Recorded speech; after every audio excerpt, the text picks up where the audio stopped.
Hi everyone, this is Amir Wamala, Director Amigo Farm. Today we are going to look at vaccination against brucellosis, and we have a special visitor who is a medical practitioner from Chirhura district, Dr. Samuel Mukungu, who has come to the farm to administer our goats against brucellosis. This administration and the mixture of drugs is completely different from what we know. It's not as the same as PPR, it's not the same as FMD. It is completely different. So you guys, you can sit down, relax, get a piece of paper and a pen to note down the very important notes that you should learn about vaccination against brucellosis or brucella, and learn more. There's a lot of questions that I'm going to ask him and he'll be able to answer. Welcome. Today at the farm we have a special visitor from Chirhura district, Dr. Samuel Mukungu, who has come to vaccinate our goats against brucellosis. So you're most welcome, Mr. Sam. So can you say hello to the viewers and tell them about the vaccine that we vaccinated today, and maybe give them highlights about the advantages of vaccination?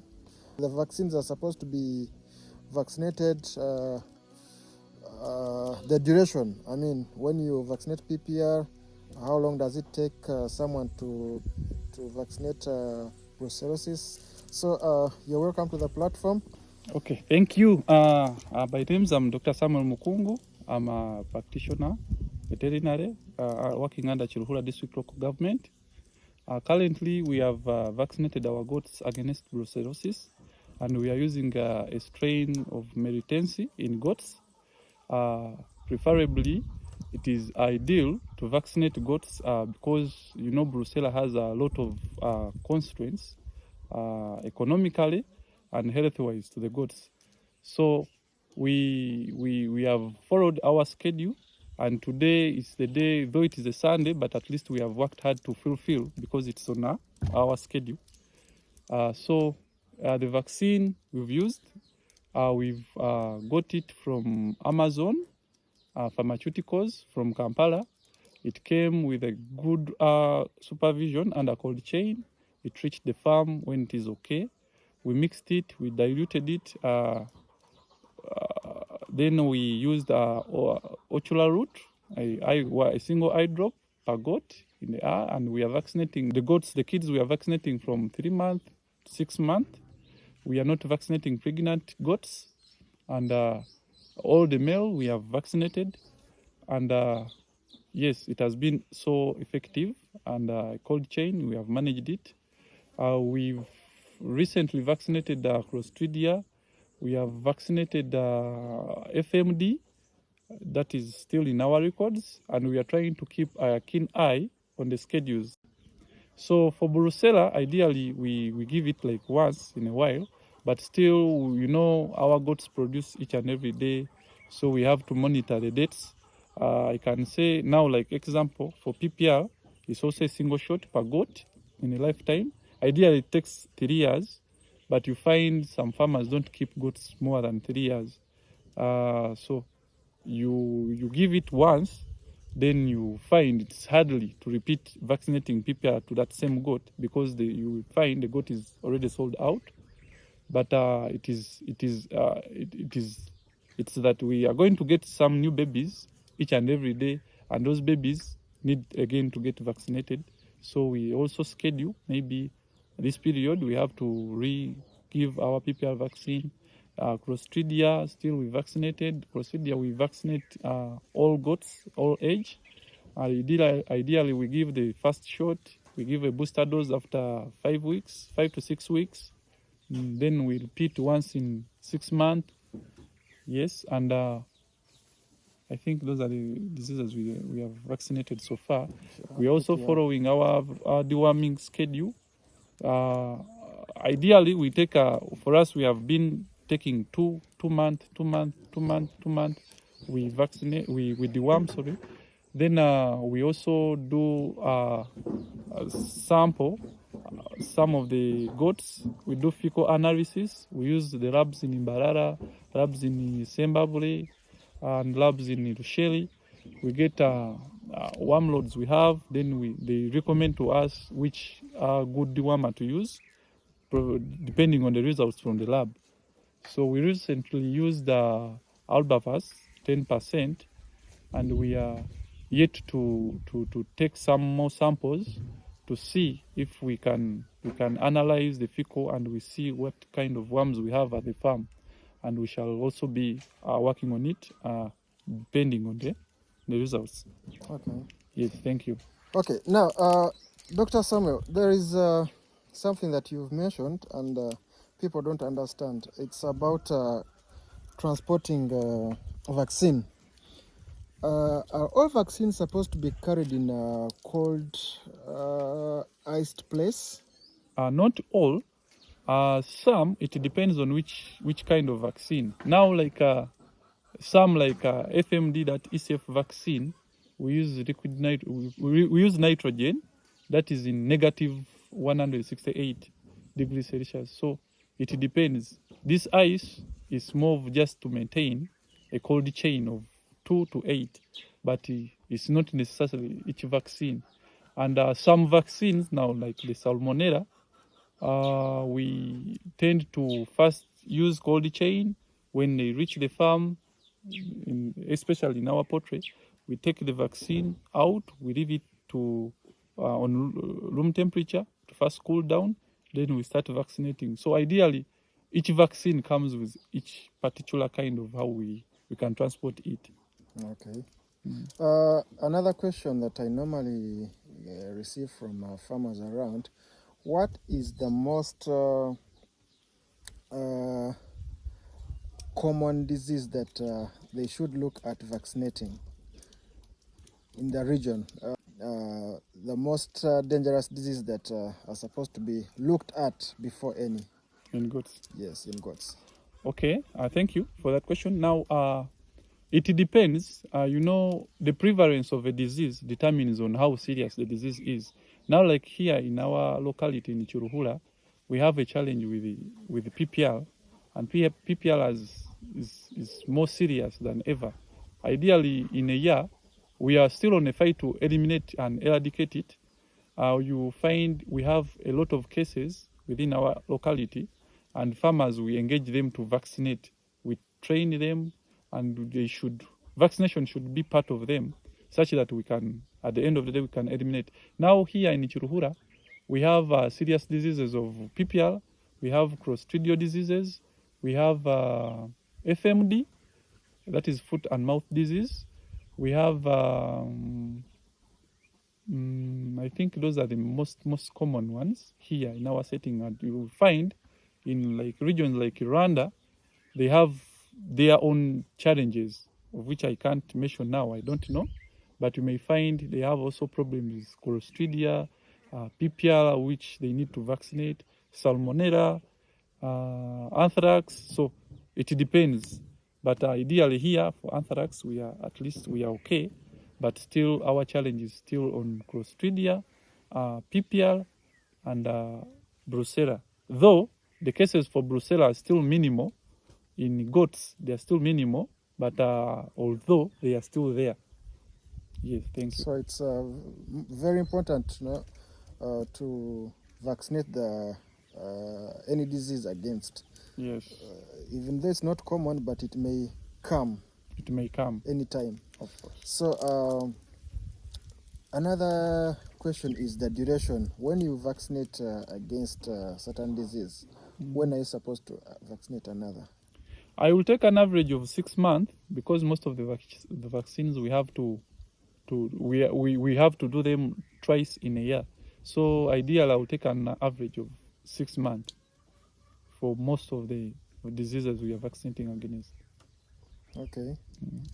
Okay. Now, another challenge that most farmers receive is about the drugs on the market, especially dewormers and anti-inflammatory drugs.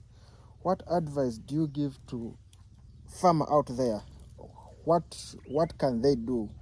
Which drug can they use that is effective? Yes, that is a nice one.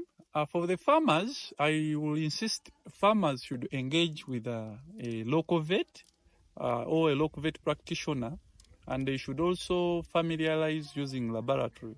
So farmers can rely on their local vets. The local vets comes, pick samples, use a lab. Then also the issue of self-medication, I think it is the one which has brought in more concern, especially resistance to most of the dewormers on market.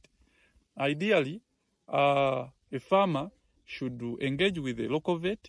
A local vet should also try to help this farmer by accessing good dewormers from good licensed pharmaceutical companies or drug suppliers who are trustworthy and licensed by NDA to bring these drugs to farmers.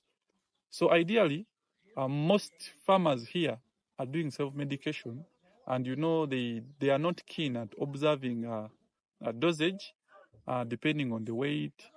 They are underdosing, they are overdosing, so that has brought in a lot of problems. There are so many people out there that are looking at starting zero grazing feeding system.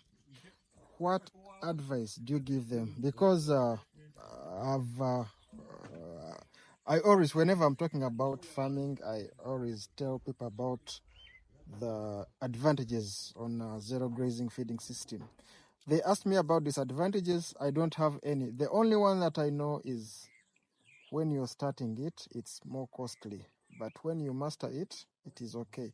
So according to you, as a veterinary doctor and who is conversant with nutrition and all that, what do you advise to that person that is looking at starting zero grazing? I think farmers out there, they have to, now like you are a model farmer in this area, they should try to spot out and look out how you do things, especially here at the farm.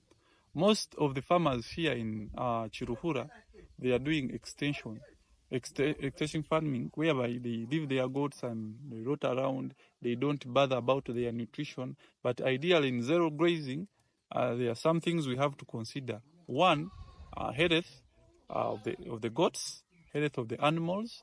Where like we said, we talked of prevention is better than cure. So there are some things you need to design, like vaccination schedules, deworming schedules, prophylaxis schedules, where you give here we call it Benelo, but it is deminazine, and sort of dewormers and everything. That is a schedule to follow, and you shouldn't wait for a problem to come, then you solve. Otherwise, it's better to prevent the occurrence of that problem by designing a protocol you follow. Then for the nutrition, yes, majority take pasture establishment for granted. You may find a farmer has a big chunk of land and he's seeing everything is green, but ideally not everything is nutritious to the animals. These animals have to be you have to obtain good pasture for them that meets their needs. Now, like I try to move around the farm, I've identified quite a good number of pasture, good number of folders here at the farm, and at least we are trying to meet the protein requirements, the carbohydrate requirements, the vitamins, we have the oils, we have the minerals. So basing on that, I think the nutrition will be covered, and it will depend on how you can feed them.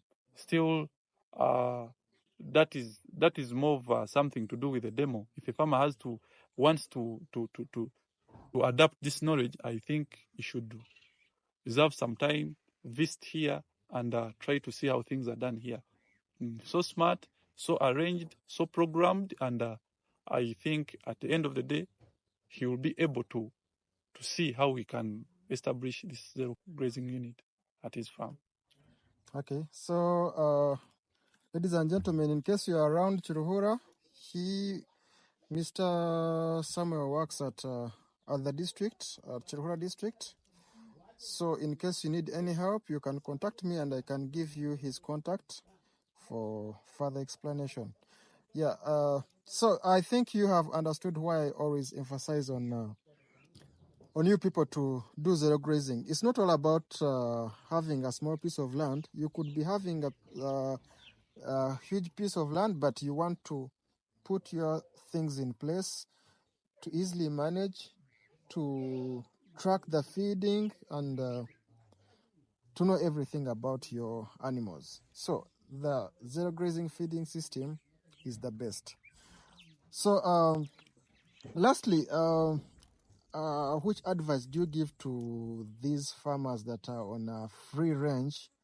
And because we have a lot of farmers here who just leave their animals, they graze from wherever they are, they sleep outside, they are not taken care of, they live like almost like wild animals. So do you think it's the right way to have your animals grazed?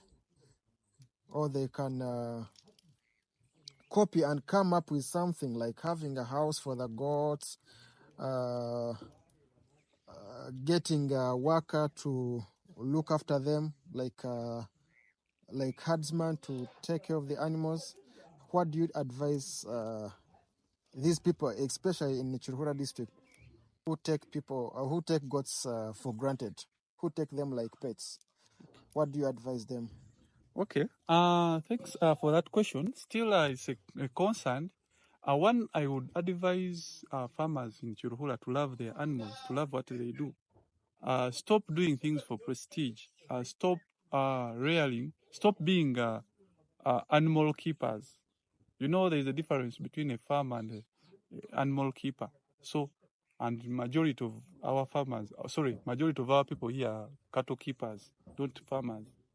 So, one, to be a goat farmer, one, you have to be passionate. Big passion in what you do. Goats are like, they are living things, of course. They need something that is arranged, that is scheduled for them, to show you love them. So, one, love them. Two, follow people who are doing goat farming. The majority of farmers here are doing goats specifically. Then I'll also maybe advise them to have a goal. If you are to rear your goats, what is your goal? What is your target? Ideally, a goat has to produce twice in a year. So if your goat is producing once, what is your goal? Then there is a problem. Try to stick out there is this problem, and of which it needs what? It needs a concern, or it needs what? Feedback to eliminate it out. So you can't do all that when you don't love your goats. We have a problem with ticks. Majority don't even spray their goats, but they are so happy and they are so confident that they have goats, and you find goats are suffering with ticks, goats are suffering with worms. They don't care about deworming, they don't care about vaccinating, they don't care anything. And at the end of the day, they want to take their goats to the market and they'll be given a good price. I'm sure, and I'm promising you, you won't get that good price from a goat if you don't care about that goat. And have ambition. If you say, I'm doing this goat for this purpose, let it be done. Let it be, seek knowledge about that kind of goal you've set, and that knowledge will help you design a protocol you will follow to achieve what your target is. So, and maybe I will also ask you, he's a good farmer, this is a Chitokozi, and maybe I will also ask him on air if he's okay with farmers coming and visiting his farm to learn on how things are done here. Thank you. Yes, Dr. Samuel. Yes, we are open to farmers, but at a small cost, and we train managers and farm workers. We have our in-house veterinary doctor, but there are things like vaccinating. I have to get him to do the vaccination and other things like when there is a cesarean case, he is the one who comes here. But I have a doctor at the farm who is here to train your workers, to take you around. We have programs of 1 day walking people and 1 week, 2 weeks to teach your workers and managers on how to manage goats, especially on zero grazing. Yeah, so we welcome everyone. Our contact is on the screen. You can contact me, and I give you the schedule for you to come or to bring your workers here. Yes. That is a good one. Yeah. I think farmers here have will love. I'm sure they love. You know, goat farming is something. You know, when I sat down and I did my analysis, and I found out doing goats is it's more profitable than doing dairy in our Talk setting about here. it. So that is a lesson of another day. But for goat farming, I would advise people who think business, not prestige, to level down and come and learn. And I'm sure at the end of the year, you will thank me. Thank you. And Doctor, thank you so much for coming to Amigo Farm, and I think we will have a small time with you whenever you come to do any vaccination or any other special treatment at the farm, to give knowledge to other farmers out there to understand what goat farming is. Thank you so much.